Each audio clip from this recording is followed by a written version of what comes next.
Indalwai range శివార్లో వన్యప్రాణులు అడవి జంతువులు ఎక్కువగా ఉండటంతో ఫారెస్ట్ డిపార్ట్మెంట్ ప్రత్యేక శ్రద్ధ తీసుకుని ఎండాకాలంలో అటవీ ప్రాంతాల ద్వారా సోలార్ పంపు ద్వారా సాసర్ బెడ్ల ద్వారా దట్టమైన అడవి ప్రాంతంలో వాటికి నీటి సౌకర్యం ఏర్పాటు చేయడంతో అటవీ వన్యప్రాణులు గ్రామాల్లోకి గాని రోడ్లకి రాకుండా అటవీ ప్రాంతాల్లోని నీరు త్రాగి అటవీ ప్రాంతంలో నివసించడం జరుగుతుందని విధి నిర్వహణలో ఫారెస్ట్ అధికారులు అనునిత్యం అటవీ ప్రాంతంలో వన్యప్రాణులకు నీటి సౌకర్యం ఏర్పాటు చేయడంలో ప్రతి ఒక్క అధికారి ప్రతిరోజు అక్కడికి వెళ్లి మానిటరింగ్ చేయడం జరుగుతుందని ఆయన ఈ సందర్భంగా మీడియాతో తెలిపారు.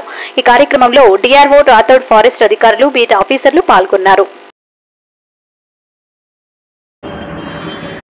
అలాగే ఇప్పుడు రేంజ్ పరిధిలో ప్రస్తుతం అయితే ఎలాంటి ఎంక్రోచ్మెంట్ కొత్తగా జరగట్లేదు.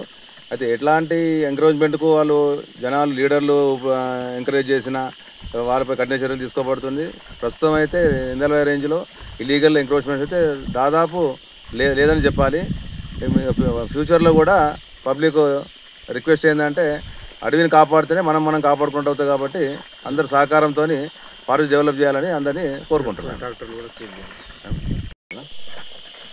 సోలార్ పీడ్ కాబట్టి జంతువుల పర్పస్తో తీసింది ఉన్నది.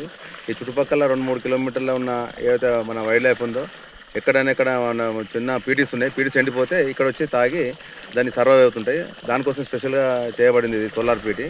ఇది ఇందల్వాయి రేంజ్ దర్పల్లి సెక్షన్ దర్పల్లి బీట్లోని 590 కంపార్ట్మెంట్లో ఉన్నాం మనం ఇప్పుడు. మరి అంటే నెలలో 4 సార్లు నీళ్ళు నింపబడుతుంటాయి.